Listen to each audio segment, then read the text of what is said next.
Bueno, bienvenidos de vuelta. Como habíamos quedado, la idea es ahora repasar las preguntas con Leandro y con Marcelo, quedado sin responder, para que quede todo respondido. Para Marcelo, nos preguntaron respecto al cornezuelo, eh, qué manejo tendrías con respecto al cornezuelo cuando el sorgo está por madurar? Sí, en realidad no hay mucho problema, digamos, por lo menos lo que hemos visto es que se puede ensilar, el proceso de ensilaje y la acidificación, digamos, inactiva y la dilución, digamos, a la hora ya de utilizarlo, a la hora de alimentación, no hemos visto problemas importantes como para que generen una restricción. Así que en general no hay una recomendación o un cuidado, digamos, en particular. No sé, Leandro, que es veterinario, está más en la parte sanitaria, si tenés algún dato, pero en nuestra región no hay prácticamente problema. No, no, jamás hemos tenido un inconveniente, Marcelo, y eventualmente en esta zona se hace mucho sorgo alto tanino, en general, que son bastante menos problemáticos en ese sentido. Así que la verdad que materiales ensilados y donde hemos visto en alguna situación de contenido medio abajo ese tipo de problema, a la hora de usar el silo, cero inconveniente. Perfecto. Leandro, te hago una consulta a vos. Eh, Frente a un panorama de evento niña, que supuestamente hay alta probabilidad de que sea así, ¿qué estrategia utilizarías? ¿Qué recaudos tendrías? ¿Cómo encararías la campaña? Haría sorgo, sin duda. Si lo que va a faltar es agua, Sí, lo que, lo que por ahí uno, en realidad, a ver, yo de acá hay gente mucho más idónea que yo, que no soy ingeniero agrónomo para hablar de este tema, pero, o sea, obviamente que, digamos, haría todo lo que hay que hacer para tratar de retener la mayor cantidad de agua posible en el perfil. Eso implicaría tratar de evitar la labranza convencional, digamos, trabajaría en siembra directa y trataría de anticipar un poco los barbechos para tratar de acumular un poquito de humedad en el perfil, ¿no? Después, la realidad es que el sorgo es el que nos va a permitir tener un cultivo en un escenario como ese.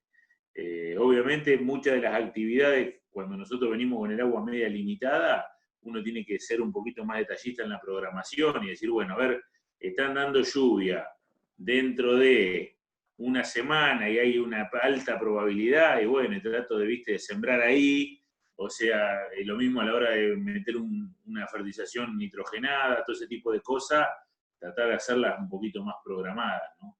O sea, y por ahí, qué sé yo, una cosa como recomendación, nosotros a veces, viste, hay fechas que decía hay que sembrar o sembrar.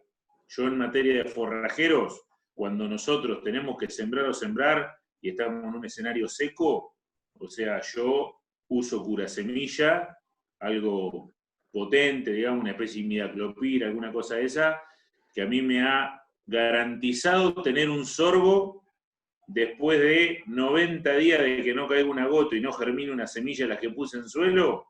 A los 90 días llovió y tuve el sorgo como si lo hubiera sembrado 2 días antes de una lluvia. Esa es una cosa no menor, porque mucha gente, por ahorrarse el costo en pura semilla, en un escenario seco termina sembrando, y vos vas a los 20 días al lote y agarrás una semilla y haces cuenta que le pasaste un alfiler por el medio. O sea, los bichos del suelo son termitas en ese sentido. Entonces, en un escenario de niña, yo, por ejemplo, ¿qué hago como productor? Trato la semilla con cura semilla, independientemente de lo que el semillero le vaya puesto. Entonces, adicionalmente le pongo un cura semilla que sea potente y eso a mí me garantiza que cuando llueva tengo un cultivo. muy bueno, muy interesante. Marcelo, acá tenemos una pregunta, a ver si podés volver a comentar un poco el uso de silaje de los distintos tipos de materiales. Y asociada a esa pregunta, dice que manejando el consumo no sería mejor hacer el de mayor calidad y usarlo en todas las categorías, que más o menos el rendimiento de materia seca por hectárea era similar. Sí, digamos, yo en síntesis veo primero muchas dificultades para hacer silaje de los materiales tipo forrajero, fotosensitivos o forrajeros. Hay una gran dificultad operativa en la parte de confección de silaje. Entonces, descarto, digamos, como recomendación, aunque necesite baja calidad, que la tienen ese tipo de materiales, orientarme a esa alternativa que tiene otra serie de dificultades. Quiere decir que ahí restringimos ya el panorama a sileros, doble propósito o graníferos. No siempre es posible hacer una restricción del consumo para restringir el aporte de nutrientes al animal por dos motivos. Primero, porque los niveles de restricción son parciales. Yo no puedo reducir a la mitad el consumo de una vaca de cría simplemente porque tengo un silaje de alta calidad y le quiero dar la mitad de aporte de nutrientes. O sea, esas situaciones son inmanejables. Y hay otra serie de situaciones, porque vemos mucho que el uso del silaje de sorgo, sobre todo su extensión en distintas zonas y la gente que empieza a usarlo, van de la mano del autoconsumo. Y el autoconsumo tiene la restricción o la característica de que no podés restringir el consumo. Quiere decir que la única restricción del consumo viene por la autolimitación que provoca la calidad del silaje. Entonces, de ahí vienen de que para planteos de requerimientos, digamos, no digamos bajos, pero un poco menores a un muy buen maíz, como las recrías para carne, para reposición, para vientre, para vaca seca, vaca en tambo inclusive, el silaje de sorgo en cuanto a su calidad intermedia acopla perfectamente bien para manejos, ya sea en autoconsumos o ya sea en corral, inclusive sin tener que llegar, que es la otra característica, a mayores costos, sino que tenemos el costo prácticamente o estrictamente del silaje de sorgo más el complemento proteico y nada más. Entonces, en definitiva, hay una buena alternativa de acople para muchas categorías que no tienen el máximo requerimiento. Y para aquellas que tienen el máximo requerimiento, el silaje de sorgo lo tiraríamos más hacia alta proporción de grano y si todavía nos falta, le agregamos concentrado o grano extra a la dieta para lo que puede ser cualquier terminación, cualquier engorde a corral. Y asociado a eso te hago una pregunta, digamos, ¿hay experiencias en aumentar el contenido de proteína de los silajes de alguna manera o no?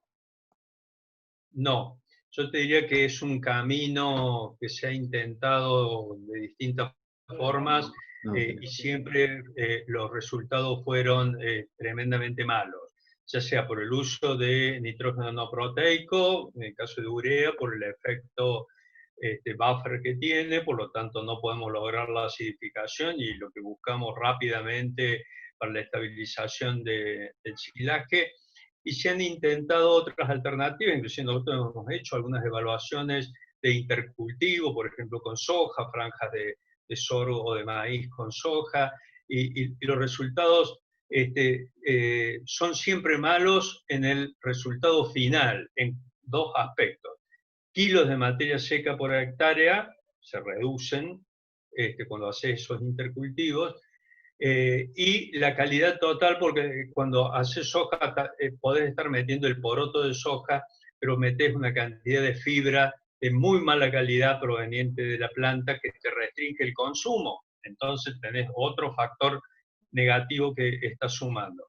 Entonces, tener un silaje de 12% de proteína se puede.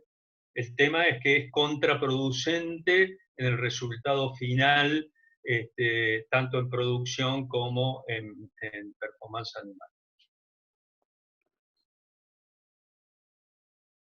Buenísimo.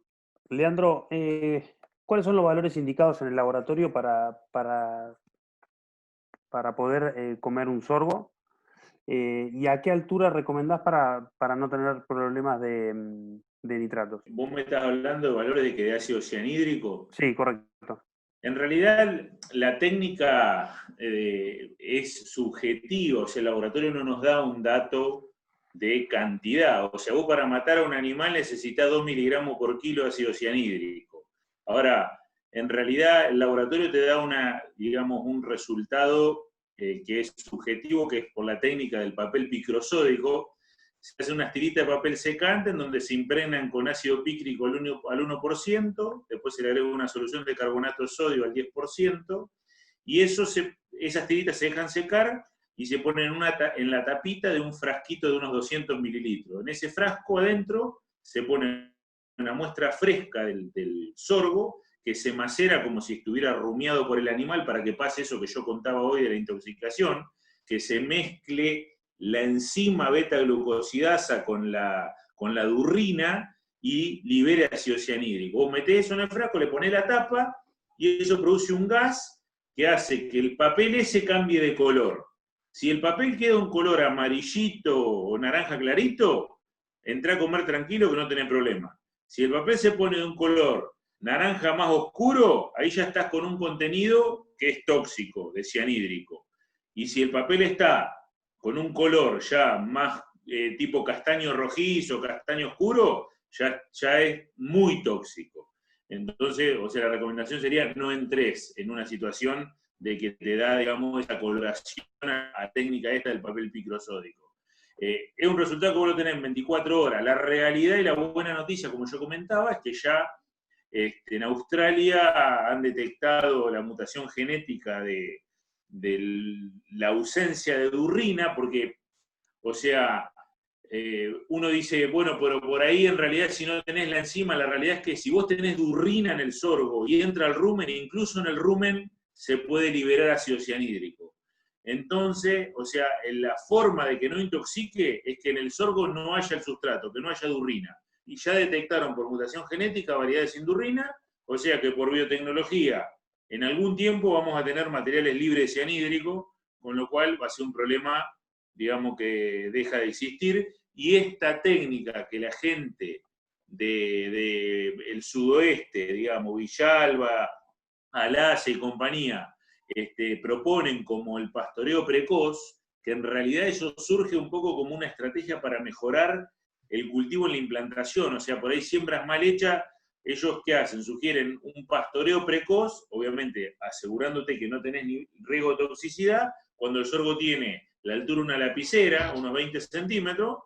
Entonces, en ese momento, uno estimula el macollaje en el cultivo, hace que semillas que quedaron mal implantadas se cubran, o sea, esa compactación superficial con el pisoteo también reduce la pérdida de humedad superficial, todo favorece a que el cultivo se implante.